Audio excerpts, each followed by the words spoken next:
All right. Hi, Ryan. How are you? I'm good, Douglas. How are you? Good. Thank you for coming on the show. I appreciate it. Thanks for having me. I'm just reading over your bio, and it says that you and your family have engaged in a battle with the Ministry of Children and Family Development since 2006. You are in Canada, and I had someone else on the show who wrote a book about this with similar issues that they were having a battle with the ministry. And so you're kind of here to tell your story. Your sister had children removed, and some of them were sent for adoption and taken from the family forever. And the other ones are presumably still with her, or no? Yes, a couple of Okay. them were also sexually assaulted and abused while in foster care. Oh, all right. Well, that's sad to hear. Okay. Well, why don't you just tell us a little about the backstory and just generally cover that? Yeah, that's what happened with Tina, and she outlines kind of various tactics and techniques to, you know, work the system and in your advantage. So your situation is similar in that they took away, what children did they take from your family? They took my grandniece and my grandnephew. I have actually two sets of grandnieces and nephews in ministry care. Two of them have actually been adopted out, and the other two are in the process of adoption. Okay. Why were they taken? There were some addiction issues with the family. Um, that's basically that's what I know. The children were not abused in a sense, but the moms struggled with addiction issues, With drug addiction or alcohol? drug addiction. Okay. And so her addiction was the predicate, if you will, for them taking the children. Did they deem her as an unsuitable mother because of that? That's my understanding, Douglas. Again, without getting, I don't know a lot of the details of the file. What I do know is ultimately what had happened as a result of that. Okay, then according to your bio, so the children were taken. How old were the children when they were taken from the family? I believe they were around 7 and 9 years old, and that would be both sets. Right now. I'm the ones that are in adoption. I've been told there's no hope of that being reversed. My initial hope was to get was to be able to get them all back, and I could take two here, and my sister could get the other two, so we could keep them in the family. So the two that were adopted out, that's it. They're gone forever. Is that what you're saying? That's what I've been informed by numerous lawyers that I've spoken to. Uh, yeah, so it's just how do I move forward and try to make the best of what we can, and maybe backtrack and Was there any signs in the household of abuse on her part or neglect or anything that would raise flags to the ministry that these children are in an unsuitable home? no. You see what had happened. My one niece, they were at a party, right, and there were things going on, and I don't necessarily agree that children should be at a party. However, my one niece was on her way home with the children. It was summertime. It was a little later in the evening, and then a fight or something ended up breaking out as they were leaving. The police were called, and then they started questioning my niece, and my niece was like, "Hey, you know what? We should be able to go to a party, and how I parent my children. Yeah, it is late, but uh, I can remember when I grew up, my parents would sometimes we would stay up later. Um, so essentially, that got the wheels in motion, um, and the children were removed from her care at that point. When this was all happening, I didn't really have much contact with my nieces because, I had my own things going on, so I wasn't really aware of the overall situation or the specifics. Also on your bio, it says that the other children that were put in foster care, that they were abused while in the foster care system. Is that correct? So what ended up happening was, as I mentioned, my sister had asked for help with the ministry with the kids, and we ended up being informed that the person renting the suite below the suite that my sister was renting was actually on child molestation charges.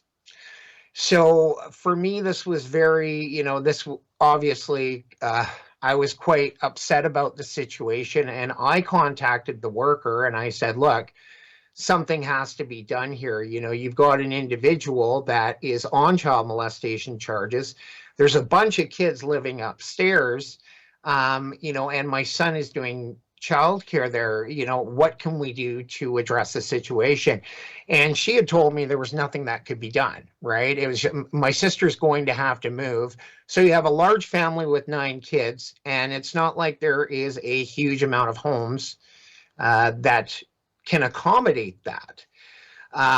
So I felt that that was not a good way. So after speaking to the worker, I said, look, if you can't deal with this, I'm going to have to go over your head and talk to your superior until we can figure out a solution that is in the children's best interest here. Okay, so you went over the head of the person to try to get some resolve for the sex offender who was living underneath the bottom floor, right?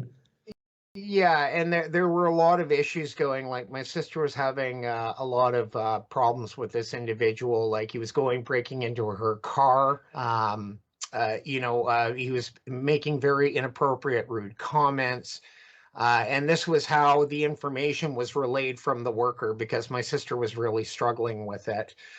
So when I went over the worker's head, I spoke to the supervisor and basically expressed my concerns about the individual living downstairs and thinking, uprooting 9 children and a family from a home to accommodate somebody that, isn't really the kind of person I would, want my children around.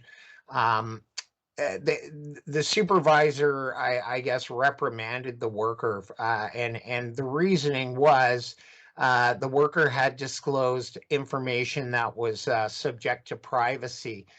So this person on child molestation charges was actually being protected by the ministry, and we shouldn't have known that there was an individual like that living underneath. And that changed the entire dynamic of the relationship between my sister and the social worker. It seemed that they were just looking for reasons to pull the children out. Now, 5 of the children remained in the home, and they pulled 4 out. So I don't know about you, but I would think if there was an issue with abuse and parenting, they wouldn't just take the children that have the disabilities out of the home. They would remove all of the children out of the home. That's what my thought would be. So there was a lot of things that really didn't make any sense in the whole scheme of things. What kind of disabilities do those children have? Some of the children are deaf. My eldest nephew has something called Treacher-Collins syndrome. So he has facial deformities. He has cauliflower ears, which means the earlobes are actually formed over the ear hole. His jaw is retracted in, and he does, his comprehension level is that of, like a young teenager. And he's been developmentally delayed. The other children had behavioral disorders. The twins were actually born deaf in one ear each. And again, there were the behavioral disorders that they have. These children would obviously require more attention than the other kids, right? Do you suppose that's why they pulled them out of the house, because they felt that Yeah. she be able to take care of their special needs? Well, she did fine, right? Like Stephen, my eldest nephew, she's actually got a lot of, my sister's actually done a really good job raising the kids, right? Considering the circumstances.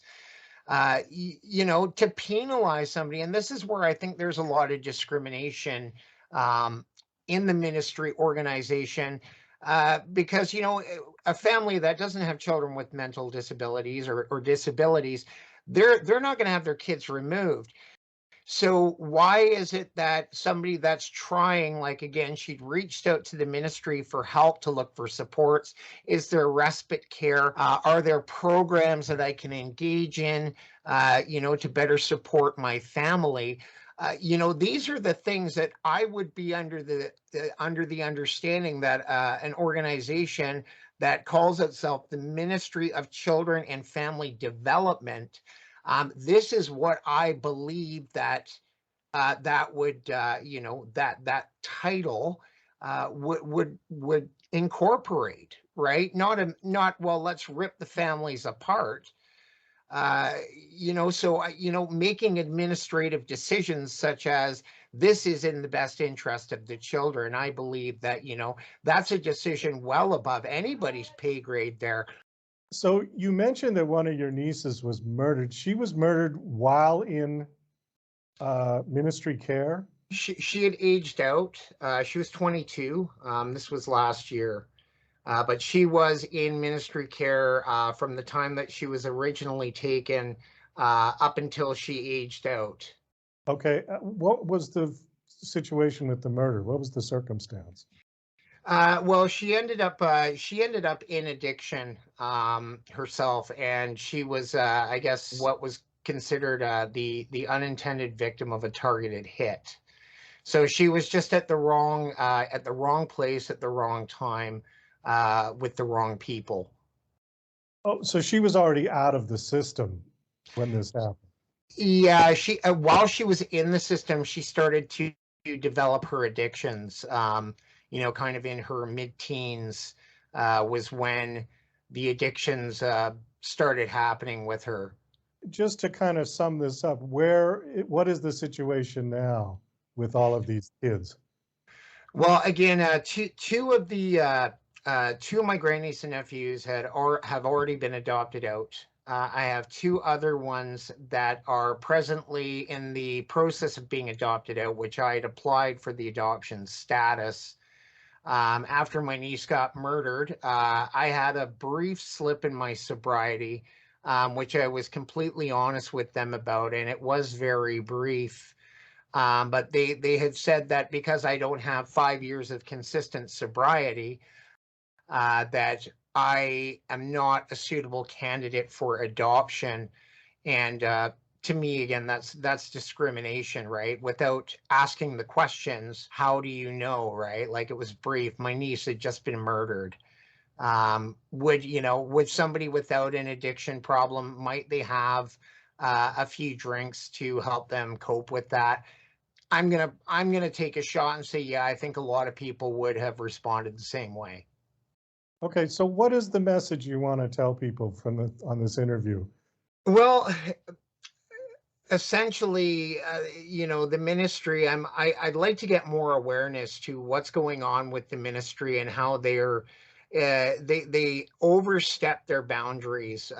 Suggesting that I go in specific programs that are mandated by the ministry in respect to, whether it be parenting or counseling, or to deal with my anxiety.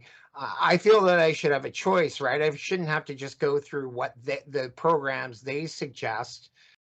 I presently go through Fraser Health to help me with my anxiety and my depression issues. And I feel it's better to be around actual medical professionals rather than individuals that are just hired by the ministry. One of the key points that a lot of people don't know is the Social Worker Act was actually implemented in 2008 by the ministry, and that actual act in itself excludes ministry workers and employees from registering with any provincial body. So any other social worker is required to register, like a lawyer would register with the bar, or a doctor would register with the College of Surgeon and Physicians. A social worker should be required to register with the College of Social Workers. And I don't know why ministry social workers are exempt from this process. It just seems it doesn't seem right. Who's held accountable? We do have to wind this down. Thank you for coming on the show. Do you have a website that you want to give out or anything? Well, we have a Facebook page. It's called Okay. in the children's best interest, how the Ministry of Children and Family Development destroyed my family. Obviously there's a lot of awareness, and especially here in Canada right now with all that's going on with COVID, and them talking about rights. I know our Prime Minister has stated numerous times he's big on human rights. I'd just like to know why certain human rights are being recognized and why others aren't. It's like they're picking and choosing based on whatever suits their agenda, as opposed to, protecting us all under one blanket law. Okay. All right. Well, thanks again for coming on, and best of luck. I hope things